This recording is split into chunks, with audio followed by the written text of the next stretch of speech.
अस्सलामुअलैकुम। क्या आप जानते हैं आखिर कुछ ममालिक में गाड़ियां बाएं जबकि दीगर ममालिक में दाएं जानिब क्यों चलाई जाती हैं? और क्या आपको पता है डॉक्टरों की लिखी तहरीर पढ़ना मुश्किल क्यों होती है? और कैप्सूल हमेशा 2 रंगों का ही क्यों होता है? ऐसी ही अकल को दंग कर देने वाले अमेजिंग फैक्ट्स को जानने के लिए इस वीडियो को आखिर तक जरूर देखें। दोस्तों, मैं हूँ हम्माद सादिक और आप देख रहे हैं रियलिटी फैक्ट्स। आगे बढ़ने से पहले हमारे चैनल को सब्सक्राइब कर लें और साथ बेल आइकन को प्रेस कर दें। तो चलते हैं आज की जबरदस्त वीडियो की तरफ। फैक्ट नंबर 1, ज़ाफ़रान एक कीमती मसाला है जिसके कई फवायद हैं। इसका असल खित्ता जनूबी एशिया है। इसकी काश्त सबसे पहले ईरान और कश्मीर में हुआ करती थी, फिर आहिस्ता आहिस्ता मंगोलों ने इसे दुनिया के दूसरे खित्तों तक पहुंचाया। ज़ाफ़रान का दूसरा नाम कैसर है। कैसर कश्मीर से आया है। यहाँ इसकी काश्त आम और कारोबारी पैमाने पर होती है। इसकी वजह से वादी कश्मीर इसके रंगों में खो जाती है। कैसर पौधे के अलावा इंसानी नाम के तौर पर भी इस्तेमाल होता है। कैसर हमारे गीतों और मुहावरों में रचा हुआ है। ज़ाफ़रान का पौधा प्याज से मिलता जुलता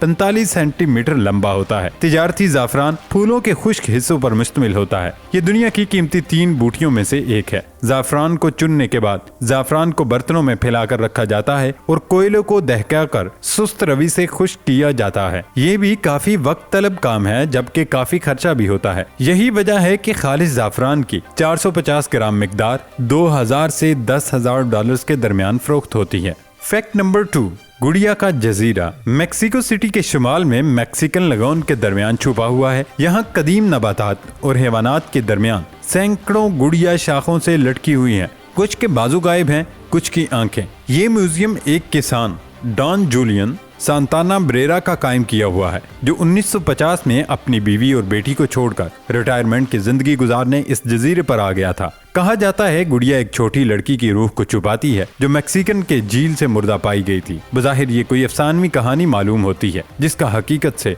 कोई ताल्लुक नहीं। फैक्ट नंबर 3, दोस्तों, क्या आप जानते हैं जहाज के अंदर हथौड़ा क्यों मौजूद होता है? जहाज के अंदर हथौड़ा मौजूद होने की वजह यह है जिस जगह मुसाफिर बैठे हैं वहां 2 जानिब अंदर दाखिल होने और अंदर से बाहर जाने का रास्ता होता है, मगर जिस जगह पायलट बैठते हैं वहां से बाहर जाने का सिर्फ एक दरवाजा होता है जो कि मुसाफिरों के हिस्से में जाकर खुलता है। अब अगर हंगामी सूरत हाल में आपको तैयारा लैंड करवाना पड़े तो मुसाफिरों को तो बआसानी निकाल लिया जाता है, लेकिन पायलट के लिए अपनी जान बचाना आसान नहीं होता क्योंकि एक ही दरवाजा होता है बाहर निकलने का, जिसके बाहर खुद मुसाफिर भाग दौड़ कर रहे होते हैं। इसी वजह से जहाज में पायलट की जगह के बराबर में हथौड़ा रखा जाता है कि फौरी तौर पर निकलने के लिए पायलट इस हथौड़े की मदद से सामने का शीशा तोड़कर बाहर निकल जाए। फैक्ट नंबर 4, ये बात तो सबको मालूम है कि बेशतर डॉक्टरों के लिखे हुए अल्फाज समझना आम अफराद के बस की बात नहीं होती। अगर आप किसी डॉक्टर के लिखे नुस्खे को देखें या आपका मुआयना करते हुए उनके नोट्स का जायजा लें तो कुछ भी समझ नहीं आता। दर हकीकत कुछ अफराद को तो लगता है खराब लिखाई डॉक्टर बनने का अमल एक लाजमी हिस्सा है, मगर ये ख्याल दुरुस्त नहीं। वैसे बेशतर डॉक्टर भी तस्लीम करते हैं कि उनकी लिखाई अच्छी नहीं होती और लोगों को उनकी बात समझने में मुश्किल का सामना होता है। एक बात वाज़ेह है, किसी भी शोबे के मुकाबले में डॉक्टरों को सबसे ज्यादा लिखना होता है। तिबी माहिरीन के मुताबिक तिब के शोबे में अगर हर चीज को लिखकर दर्ज न किया जाए तो मामलात आगे नहीं बढ़ते।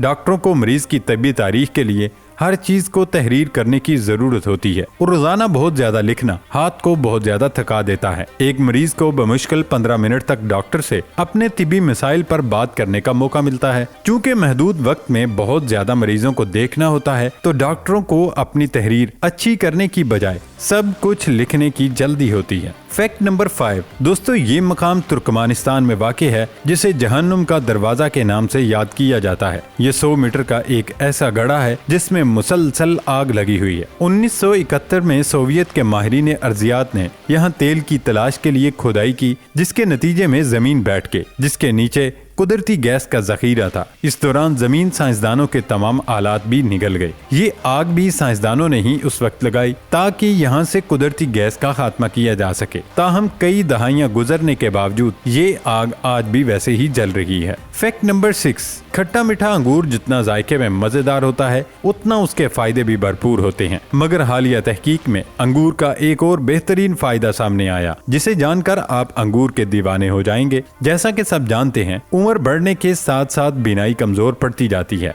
تو وہیں یہ انگور آنکھوں کی صحت کے لیے بہت زیادہ مفید ہوتے ہیں۔ یہ بات سنگاپور میں ہونے والی ایک نئی طبی تحقیق میں سامنے آئی۔ نیشنل یونیورسٹی آف سنگاپور کی اس تحقیق میں بتایا گیا کہ انگور کھانے کی عادت بینائی کے لیے فائدہ مند ثابت ہوتی ہے۔ اس تحقیق میں 34 بالغ افراد کو شامل کیا گیا تھا، جنہیں 2 گروپس میں تقسیم کر دیا گیا۔ ایک گروپ کو روزانہ 1.5 کپ انگور کھلائے گئے، جبکہ دیگر کو پلیسیبو کا استعمال کرایا گیا۔ 16 ہفتوں تک یہ ٹرائل جاری رہا اور نتائج سے معلوم ہوا کہ انگور کھانے والے لوگوں کی بینائی تیز ہوئی ہے۔ تحقیق میں بتایا گیا کہ انگور میں موجود اینٹی آکسیڈنٹس سے آنکھوں کی نیلی روشنی سے پہنچنے والے نقصان سے بچنے میں بھی مدد ملی ہے۔ فیکٹ نمبر 7، جب بھی بیمار ہو کر ڈاکٹر کے پاس جاتے ہیں تو وہ مختلف دواؤں کے ساتھ اکثر کیپسول بھی دے دیتے ہیں۔ کچھ لوگوں کو کیپسول کھانا نسبتاً آسان لگتا ہے کیونکہ چکنی سطح ہونے کی وجہ سے وہ حلق سے آسانی سے نیچے اتر جاتی ہے اور کڑوی بھی نہیں ہوتی، لیکن اکثر لوگ یہ بھی سوچتے ہیں کہ آخر کیپسول 2 رنگوں سے کیوں بنائی جاتی ہے۔ تو چلیے آج آپ کو اس سوال کا جواب بھی دیتے ہیں۔ دراصل کیپسول کے اندر دوا پاؤڈر کی صورت میں بھری جاتی ہے۔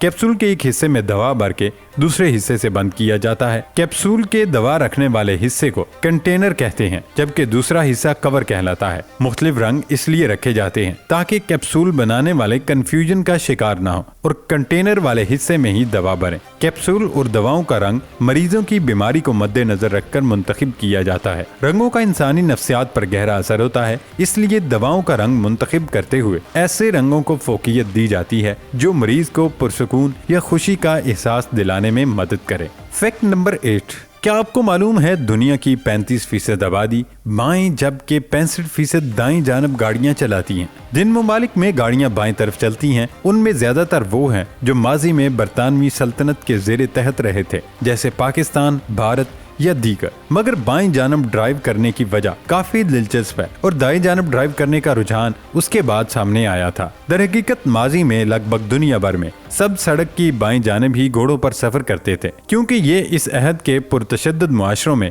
سب سے قابل فہم آپشن تھا۔ چونکہ زیادہ تر افراد دائیں ہاتھ کو استعمال کرتے ہیں یا رائٹ ہینڈڈ ہوتے ہیں، تو جنگ کے دوران شمشیر زن بائیں جانب رہنے کو ترجیح دیتے تھے تاکہ ان کا دایاں ہاتھ مخالف کے قریب رہے اور میان دشمن کی پہنچ سے دور رہے۔ برطانیہ نے 1835 میں بائیں جانب ڈرائیو کے قانون کا نفاذ کیا اور پھر جس خطے پر بھی قبضہ کیا وہاں سڑکوں کو تعمیر کرتے ہوئے اپنے قوانین کا نفاذ کیا۔ یہی وجہ ہے کہ اب بھی پاکستان، بھارت، آسٹریلیا اور برطانیہ کی دیگر سابقہ کالونیوں میں لیفٹ ہینڈ ڈرائیو عام ہے۔ جاپان ایسا واحد ملک ہے جو کبھی برطانوی سلطنت کا حصہ نہیں رہا، مگر وہاں بھی ٹریفک بائیں جانب سفر کرتی ہے، جسے 1924 میں باضابطہ حیثیت دی گئی۔ امریکہ نے بھی برطانیہ سے آزادی حاصل کرنے کے بعد بتدریج دائیں جانب ٹریفک کو چلانے کا سلسلہ شروع کیا، اور اس حوالے سے سب سے پہلا قانون 1792 میں پنسلوانیا میں منظور ہوا۔ یہ سلسلہ 1949 میں اس وقت ختم ہوا جب کینیڈا میں بھی دائیں جانب ٹریفک چلنا شروع ہو گئی۔ دلچسپ بات یہ ہے کہ 1960 کی دہائی میں برطانیہ نے بھی رائٹ ہینڈ ڈرائیو سسٹم کو اپنانے پر غور کیا تھا، مگر قدامت پسند حلقوں نے اس کوشش کو ناکام بنایا۔ اب یورپ میں محض 4 ممالک برطانیہ، آئرلینڈ، مالٹا اور قبرص میں لیفٹ ہینڈ سسٹم کام کر رہا ہے، جبکہ باقی ممالک رائٹ ہینڈ سسٹم کو اپنا چکے ہیں۔ دوستو، یہ تھی ہماری آج کی دلچسپ اور انٹرسٹنگ ویڈیو۔ نئی ویڈیو آنے تک اپنا خیال رکھیے گا، اجازت دیجیے، اللہ حافظ۔